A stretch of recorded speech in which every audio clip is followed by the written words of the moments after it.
Mid-update of Season 4 for Battlefield 6 has already launched. If you have an update, then that's what it is. You're probably wondering what is new in this update. Going to be deep diving into the changes, but first, let's go and start off with the content. With this mid-season update, there's going to be a crossover event, and that's going to be a collaboration with Top Gun. If you guys have never seen the movie before, that's going to be kind of crazy. I feel like almost everyone has seen Top Gun, at least the first one. This entire mid-season event is more based around that, so you're going to have a lot of fun when it comes to jets. And that's exactly what Battlefield has done. They have brought in 2 brand new jets. We have the F-78 aircraft, and we also have the F-81 aircraft. 2 brand new jets for Battlefield 6. I think many of us have been waiting for new jets, but there's still limitations when it comes to customization. There's only one jet where you can customize right now, but they did say they are going to add more of this soon, and it should be in this Season 4 update. But I believe next season, the Season 5, that will have a customization for all of the jets, even the 2 originals. The return of a classic map, Wake Island. I was actually really lucky enough to play this early. What was a lot of fun. It's always cool to do stuff like that, meet a bunch of other creators. I was in a squad with Stone Mountain. It was a lot of fun and honored and very blessed, so thank you very much for giving me that opportunity. But as I had a chance to play it, I can truly tell you how it performs. If you guys played it in Battlefield 5 or any of the other classics, then you already kind of know the similar playstyle. But with this time, it's going to be completely different, as the boat warfare is going to have a big mix. Them armored boats are going to have extremely good value, as there is multiple flags what the boats can be good on. The F flag is mainly for it, but you can't do too much with tanks or infantry. Like, you could bring yourself over there, but the boats are going to have the main part of it all, as the open area is the water to capture the flag. But there's going to be a big mix when it comes to boat warfare and the infantry play. Just like the G flag is right in the middle. You can capture it because it has a lot of infantry play, but the boats can circle around you the entire time. So you can imagine how much chaos that can cause. So please be aware of the boats, as they're going to be the main threat to you. But the infantry play plays perfect. I feel like many of you guys are going to enjoy this compared to the first map what we had, Silver Reef, for Season 4. That felt too big for many of you guys. A lot of you were all saying it was mainly a vehicle map. It wasn't too much of combat of infantry style. Well, Wake Island is the opposite of that. You can do everything, but vehicles itself, it is just pure chaos, because that's the only way you can truly play with the boats or aircraft or the tanks. You have to be aggressive. As soon as you get yourself a vehicle, you're already going to be under attack. So please be aware of everything. If you love taking down choppers or any type of vehicle, playing it as an engineer is going to be the true Battlefield moment for Wake Island. We have a new sniper rifle called the Interdictor. It does 150 damage, what's kind of crazy. But I was doing all the testing with it. The multiplayer itself is all the same on every single round. Hitting them on the chest is an 80. The arms and the legs is a 53 damage. And that headshot is a straight 100. Kind of doesn't make any sense why they say it is 150 damage. But you hit him in the head, it's just 100. I don't know, maybe that's just the way how it's done, but either way, this sniper is going to hit really hard. But there is a con with it. There is no ADS bolt. Many people don't really care about that, and that's absolutely fine. But if you'd like to sit into your scope and take that shot without leaving all of the time, you can't do it with that. You can find this in the main menu, how to unlock it, but I really recommend you guys to do your weekly challenges. Grind them out so you can progress faster to get the weapon. If you do struggle, go and play the casual mode, as you can progress with the weekly challenges that way. The Top Gun event, there is 2 of them. You have one event where it's just jets, that's all it is, and it's actually a free-for-all. You just have you and your teammate, and that is it. It could be a squad, but when I was doing it, it was just me and another dude, and it was against everyone else in jets. 16 players, jet after jet. That's going to be pretty good mode when it comes to practicing on jets, as you are going to constantly just have one after another. If you die, then you go back again and grab that jet, and it's the same thing, repeat again and again and again. But the cool thing is with these jets, they have a 2-seater, so you can control the jet or you can be the 2nd seater. The next one we have is aircraft carrier. I actually do like it because it reminds me a lot like Conquest. You know, when you capture all of the flags and that ticket is bleeding bit by bit.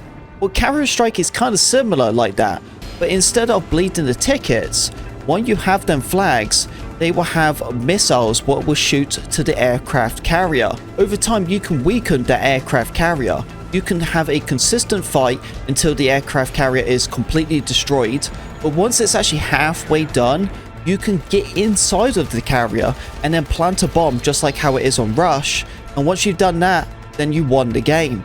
There is multiple styles of this mode, and I think many people are going to enjoy it. It is a full one of 64 players.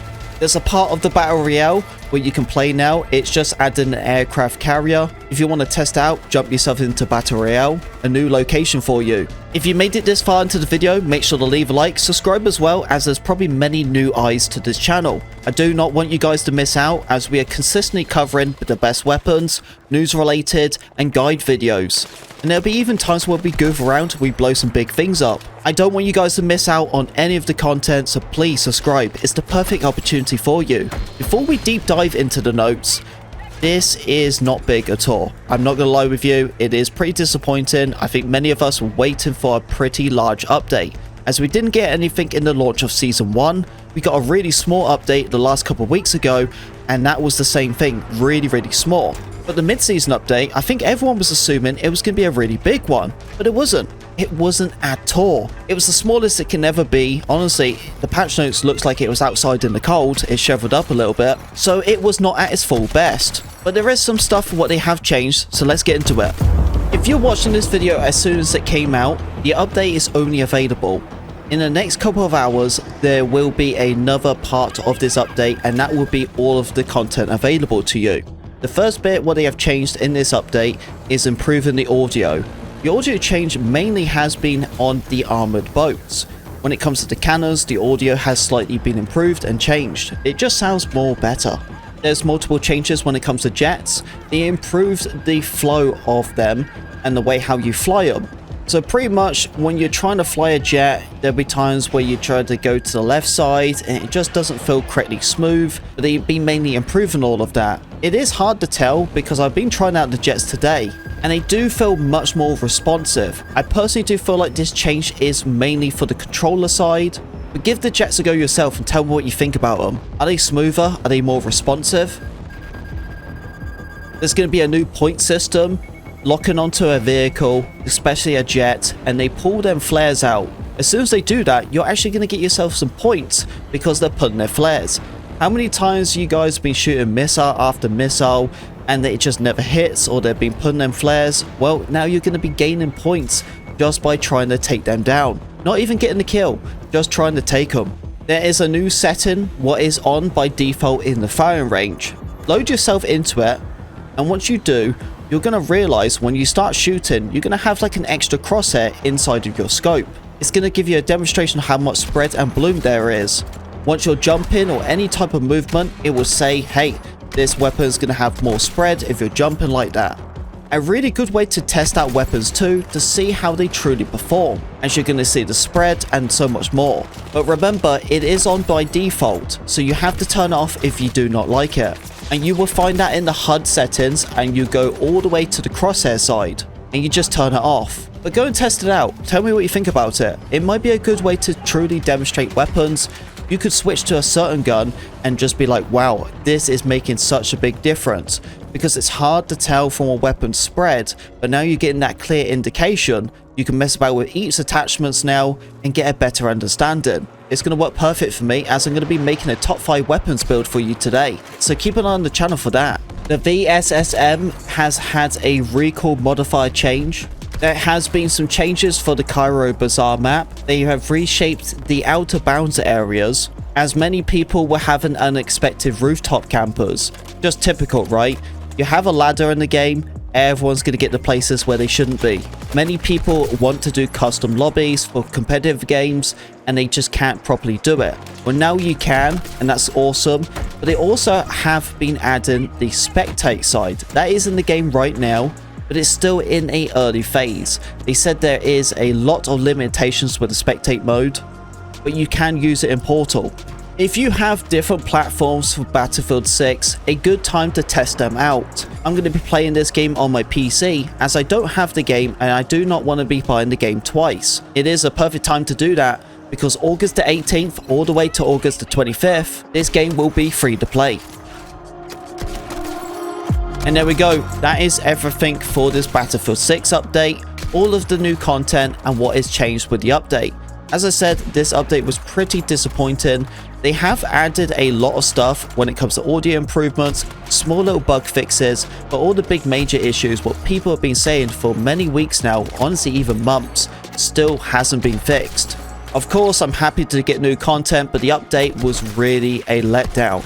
Trust me, I don't like being negative, especially when it comes to Battlefield, as I do love it, but they do need to do better when it comes to that. Go and try out the new update, tell me what you think of the new content. I'm going to be streaming later on, trying out that new sniper, so come and pop into the stream and say hello. Love to hang out with you. Make sure to leave a like, subscribe if you're new, and like always, I'll see you on the battlefield.